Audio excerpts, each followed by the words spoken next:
तो आज से हम लोग बीएसएससी इंटर स्तरीय एग्जामिनेशन का एडिटोरिया का प्रैक्टिस सेट बनाएंगे। तो चलिए शुरू करते हैं। भारत में उच्च न्यायालयों के न्यायाधीश की पद की शपथ कौन दिलवाता है? तो भारत में उच्च न्यायालय के न्यायाधीशों को पद की शपथ राज्य के राज्यपाल दिलवाते हैं। कौन दिलवाते हैं? तो राज्य के राज्यपाल दिलवाते हैं। आगे में राष्ट्रपति और उपराष्ट्रपति के चुनाव से संबंधित चुनावी विवादों का निपटारा कौन करता है? तो भारत का सर्वोच्च न्यायालय करता है। भारत के संविधान में कल्याणकारी राज्य का आदर्श निहित है किसमें? तो राज्य के नीति निर्देशक तत्वों में आधारित है। आगे चलते हैं हम लोग। भारत में मताधिकार और निर्वाचित होने का अधिकार कैसा है? तो भारत में मताधिकार और निर्वाचित होने का अधिकार हमारा यह संवैधानिक अधिकार है। निम्न में से कौन सिविल सेवा बोर्ड के पदेन अध्यक्ष होते हैं? तो कैबिनेट सचिव उसके पदेन अध्यक्ष होते हैं। लोकसभा के अध्यक्ष को पद से हटाया जा सकता है लोकसभा के सभी सदस्यों के बहुमत से पारित प्रस्ताव द्वारा। अब आगे चलते हैं हम लोग।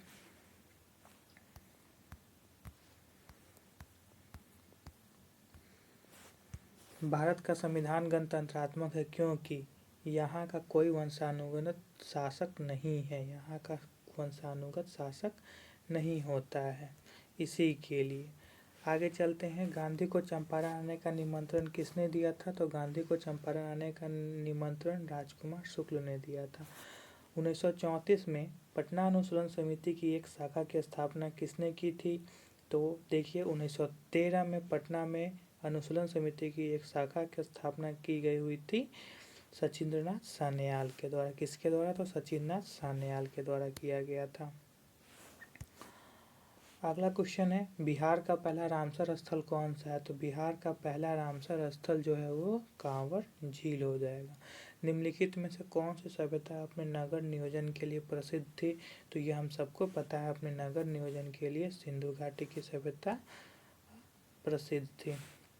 प्राचीन भारत के प्रसिद्ध शासक जिसने अपने जीवन के अंतिम दिनों में जैन धर्म अपना लिया था वो कौन थे? तो इसका आंसर हो जाएगा चंद्रगुप्त मौर्य। अपने जीवन के अंतिम काल में चंद्रगुप्त मौर्य ने जैन धर्म को अपना लिया था। निम्नलिखित में से कौन सी कला ग्रीक बौद्ध कला के नाम से भी जानी जाती है? तो गांधार कला को हम लोग ग्रीक बौद्ध कला के नाम से भी जानते हैं। सर्वप्रथम दिल्ली के अमीरों का दमन निम्न में से किस शासक द्वारा किया गया था? तो दिल्ली के अमीरों का दमन किया गया हुआ था इल्तुतमिश के द्वारा। किसके द्वारा? तो इल्तुतमिश के द्वारा किया गया था। अब आगे चलते हैं हम लोग। द्वितीय आंग्ल मैसूर युद्ध के समय भारत का गवर्नर जनरल, देखिए द्वितीय आंग्ल मैसूर युद्ध के समय भारत का गवर्नर जनरल कौन था? तो उस वक्त वॉरेन हेस्टिंग्स भारत के गवर्नर जनरल थे। किसने कहा था कांग्रेस केवल सूक्ष्मदर्शी अल्पसंख्यक का प्रतिनिधित्व करती है? तो यह लॉर्ड डफरिन ने कहा था। किसने कहा था? लॉर्ड डफरिन ने कहा था। पूना सार्वजनिक सभा की स्थापना किसके द्वारा किया गया था? तो एमजी रनाडे के द्वारा पूना सार्वजनिक सभा की स्थापना की गई थी। विजयनगर साम्राज्य की वित्तीय व्यवस्था की मुख्य विशेषता क्या थी? तो यहाँ की भू राजस्व व्यवस्था वित्तीय व्यवस्था की मुख्य व्यवस्था थी। किस मुगल बादशाह के विरुद्ध जौनपुर से फतवा जारी हुआ था?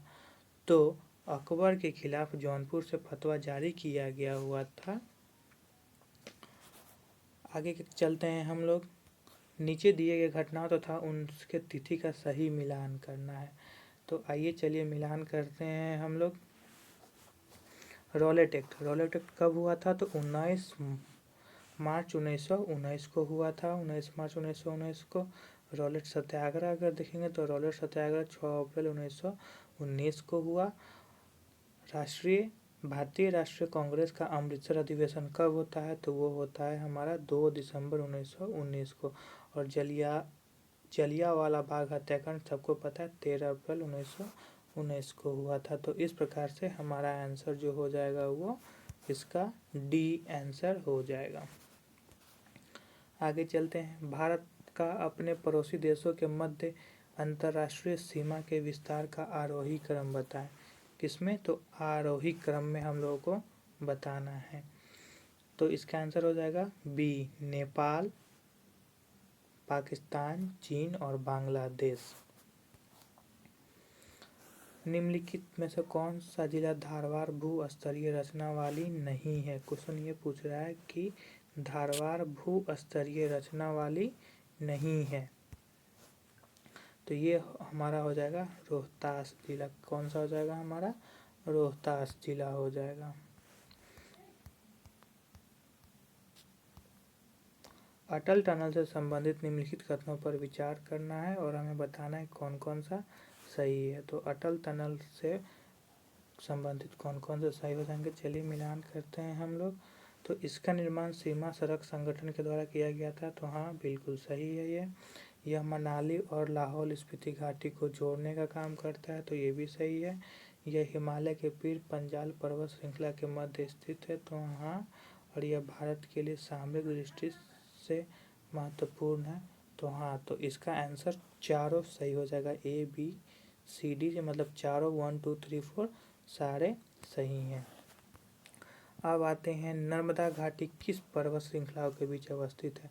तो नर्मदा घाटी जो है वो सतपुरा और विंध्याचल पहाड़ी के श्रृंखलाओं के बीच में अवस्थित है। अब कूट को मिलान करना है, कूट का मिलान करना है, तो चलिए देखते हैं हम लोग क्या हो जाएगा इसका। बादाम पहाड़ी कहाँ है? तो बादाम पहाड़ी जो हमारा वो हो जाएगा हमारा उड़ीसा हो जाएगा। डलडी राजहरा कहाँ है? तो डलडी राजहरा छत्तीसगढ़ में हो जाएगा। कुद्रेमुख कहाँ होगा? तो कुद्रेमुख कर्नाटक में हो जाएगा। और नोआ मुंडी कहाँ होगा? तो झारखंड में हो जाएगा। तो इस प्रकार से हमारा आंसर सी सही होगा। अफ्रीका का सर्वोच्च पर्वत शिखर माउंटेन किलिमंजारो अवस्थित है कहाँ? तो ये देखिए अफ्रीका का सर्वोच्च पर्वत श्रृंखला जिसका नाम है किलिमंजारो, वो कहाँ अवस्थित है? तो तंजानिया में अवस्थित है। भारत में ग्रीष्मकालीन मानसून के प्रवाह की सामान्य दिशा है, तो देखिए ग्रीष्मकालीन मानसून कहाँ से कहाँ चलती है? तो दक्षिण पश्चिम से उत्तर पूर्व की तरफ चलती है। सूची को फिर से मिलान करना है कूट को, तो चलिए। उज्बेकिस्तान की राजधानी कहाँ है? तो ताशकंद है। ताजिकिस्तान की राजधानी कहाँ है? तो दुशांबे है। किर्गिस्तान की राजधानी कहाँ है? तो बिश्केक है। और तुर्कमेनिस्तान की राजधानी कहाँ है? तो अशगाबाद है। तो ये चारों सही है और सामने ये सही रूप से लगा हुआ भी, तो इसका आंसर हो जाएगा ई। निम्नलिखित में से कौन मुद्रा के अवमूल्यन का सबसे संभावित प्रभाव होगा? तो मुद्रा के अवमूल्यन का सबसे संभावित प्रभाव हो जाएगा निर्यात में वृद्धि। वह दर जिस पर अनुसूचित वाणिज्य बैंक रिजर्व बैंक से रातों रात धन की अतिरिक्त राशि उधार ले सकता है, उसे क्या कहते हैं? तो उसे सीमांत अस्थायी सुविधा दर भी कहते हैं, MSF शॉर्ट में हम लोग उसे MSF बोलते हैं। निम्नलिखित में से कौन सा कार्य RBI से संबंधित नहीं है? तो देखिए RBI का कार्य क्या क्या हो जाएगा? तो मुद्रा नियंत्रण करना RBI का कार्य है, मुद्रित नोट जारी करना RBI का कार्य है, जनता को पैसे उधार देना नहीं, जनता को पैसे उधार देना RBI का काम नहीं है, और अंतिम उपाय के रूप में वाणिज्य बैंक को धन उधार देना ये इसका RBI का काम है। तो सिर्फ ऑप्शन 3 मतलब केवल 3 इसका आंसर हो जाएगा, जो कि RBI का काम नहीं है। भारत को आत्मनिर्भर सह उत्पादन अवस्था के रूप में स्थापित करने का प्राथमिक लक्ष्य किस पंचवर्षीय योजना का था? तो यह तीसरी पंचवर्षीय योजना का लक्ष्य था। राष्ट्रीय आय लेखांकन का जन्मदाता किसे कहा जाता है? तो राष्ट्रीय आय लेखांकन का जन्मदाता साइमन कुजनेट्स को कहा जाता है। अंतर्राष्ट्रीय मुद्रा कोष एवं विश्व बैंक का मुख्यालय कहाँ है? तो IMF और वर्ल्ड बैंक का मुख्यालय जो हो जाएगा वो हमारा वाशिंगटन DC में हो जाएगा।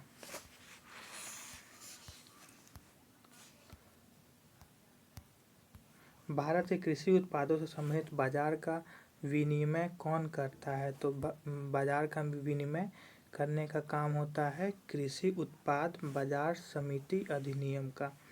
भारत ने किस देश को भेंट में ब्रॉड गेज रेलवे इंजन उपहार में दिया है? तो इसका आंसर हो जाएगा हमारा बांग्लादेश। भारत ने बांग्लादेश को 20 ब्रॉड गेज रेलवे इंजन उपहार में दिया है बांग्लादेश को।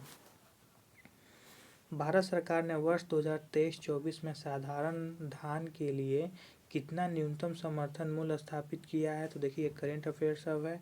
तो 2023 में साधारण धान के लिए एमएसपी जो दिया गया है उसका कीमत है 2183। Option number C. किस मंत्रालय द्वारा पोषण भी पढ़ाई भी कार्यक्रम की शुरुआत की गई? पोषण भी पढ़ाई भी कार्यक्रम की शुरुआत की गई है केंद्रीय महिला एवं बाल विकास मंत्रालय के द्वारा। चंद्रयान 3 जिसे हाल ही में प्रक्षेपित किया गया है, कुल वजन कितना था? तो इसका कुल वजन जो था वो 3900 किलोग्राम था। विश्व पर्यावरण दिवस का थीम क्या था? तो विश्व पर्यावरण दिवस का थीम हमारा हो जाएगा प्लास्टिक प्रदूषण के समाधान। प्लास्टिक प्रदूषण के समाधान। हाल ही में किस राज्य के दूबराज चावल को जीआई टैग, दूबराज चावल किस राज्य का है? तो यह हो जाएगा छत्तीसगढ़ राज्य का दूबराज चावल हो जाएगा। निम्नलिखित राज्य एवं उनके राज्यपाल कौन से सही सुमेलन नहीं है? तो चलिए इसे देखते हैं हम लोग। तो केरल पहले आता है हमारा। तो देखिए केरल के जो हो जाएंगे वो कौन हो जाएगा? आरिफ मोहम्मद खान केरल का हो जाएगा आरिफ मोहम्मद खान, जो कि सही है। नागालैंड के हो जाएंगे ला गणेशन, ये भी सही है। त्रिपुरा के जो है वो कौन हो जाएंगे? सत्यदेव नारायण। त्रिपुरा के राज्यपाल जो है वो कौन से हैं? ये गुरमीत सिंह नहीं बल्कि सत्यदेव नारायण। कौन से हो जाएंगे? सत्यदेव नारायण। और राजस्थान के जो है वो राजस्थान के कौन से होंगे? तो वो हो जाएंगे कलराज मिश्र, ये सही है। अब आगे चलते हैं। आईसीसी क्रिकेट वर्ल्ड कप 2023 में कुल कितने टीमें भाग ले रही है? एक्चुअली अब ये हो भी गई। तो इसमें कुल 10 टीमें भाग ले रही है। हाल ही में बिहार का नया महाधिवक्ता किसे नियुक्त किया गया? तो बिहार का नया महाधिवक्ता पीके शाही को नियुक्त किया गया है। साहित्य के क्षेत्र में नोबेल पुरस्कार 2023 से किसे सम्मानित किया गया है? साहित्य का नोबेल किसे सम्मानित किया गया? तो जॉन फॉन्सेक को सम्मानित किया गया है। नागेवाजा शब्दावली किस खेल से संबंधित है? तो नागेवाजा शब्दावली जो है वो जूडो से संबंधित है। प्रोलॉग किस पीढ़ी की कंप्यूटर भाषा है? तो प्रोलॉग जो है वो 5वीं पीढ़ी की कंप्यूटर भाषा है। अंतर्राष्ट्रीय कृषि विकास कोष का मुख्यालय कहाँ अवस्थित है? तो यह इसका जो मुख्यालय अंतर्राष्ट्रीय कृषि विकास कोष का मुख्यालय रोम में अवस्थित है। नटका लोक नृत्य का संबंध किस राज्य से है? तो नटका किस राज्य का लोक नृत्य है? तो नटका जो हो जाएगा वो हमारा महाराष्ट्र का लोक नृत्य है। निखिल बनर्जी का संबंध किस वाद्य यंत्र से? तो निखिल बनर्जी जो थे ना वो सितार से संबंधित थे। डीसी जनरेटर किस सिद्धांत पर कार्य करता है? तो डीसी जनरेटर जो होता है वो फैराडे के विद्युत चुंबकीय प्रेरण सिद्धांत पर कार्य करता है। प्रकाश के वर्ण विक्षेपण में लाल रंग का परास कितना होता है? तो देखिए लाल रेड रंग कलर का 6200 एंगस्ट्रॉम से लेकर के 7800 एंगस्ट्रॉम होता है। ध्वनि की प्रबलता किसके द्वारा निर्धारित की जाती है? तो ध्वनि की प्रबलता जो होती है वो कंपन का आयाम एम्पलीट्यूड ऑफ वाइब्रेशन के द्वारा निर्धारित की जाती है। जल के विद्युत अपघटन के समय बैटरी के ऋणात्मक टर्मिनल से जुड़े इलेक्ट्रोड पर निम्न में से कौन सी गैस बनती है? तो जिधर निगेटिव साइन होता है उधर हाइड्रोजन गैस का निर्माण होता है। लाल रंग की वस्तु लाल क्यों दिखाई देती है? क्योंकि यह लाल रंग को परावर्तित करेगी। कार्य का मान किन किन स्थितियों में शून्य हो सकता है? तो देखिए जब विस्थापन शून्य है, जब डिस्प्लेसमेंट अगर 0 हो जाएगा तो कार्य नहीं माना जाएगा। और जब बल एवं विस्थापन की दिशाएं परस्पर एक दूसरे पर लंबवत हो तो कार्य शून्य माना जाएगा। तो इसका सही आंसर डी हो जाएगा, बी और सी दोनों। आगे चलते हैं हम लोग। प्रतिरोध के दो तार R1 तथा R2 समानांतर क्रम में जुड़े हुए हैं, संयोजन का तुल्य प्रतिरोध कितना हो जाएगा? तो देखिए समानांतर में है तो 1/R is equal to 1/R1 plus 1/R2। तो इस प्रकार से अगर इसको हम आगे का सॉल्व करेंगे तो इसका आंसर हमें हो जाएगा R1 into R2/R1 plus R2। आगे का क्वेश्चन है, निम्नलिखित में से किस विद्युत चुंबकीय विकिरण में सबसे लंबे तरंगदैर्घ्य होते हैं? तो रेडियो तरंग में सबसे लंबे तरंगदैर्घ्य होते हैं। निम्नलिखित में से कौन सा एक मिश्रण का उदाहरण है? मिक्सचर कौन सा है? मिश्रण।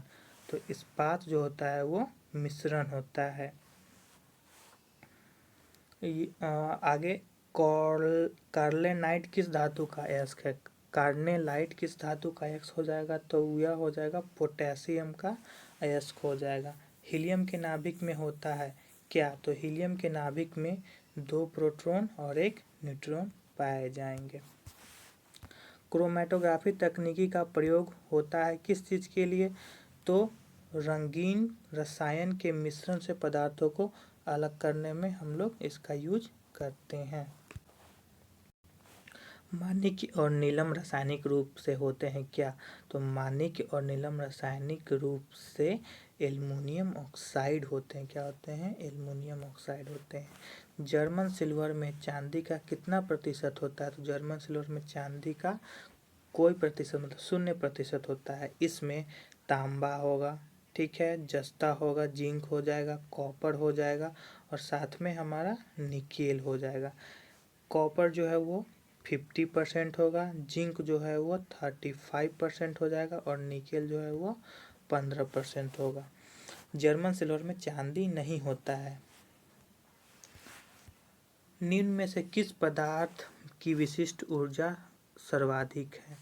तो एल्कोहल की विशिष्ट ऊष्मा सर्वाधिक होती है।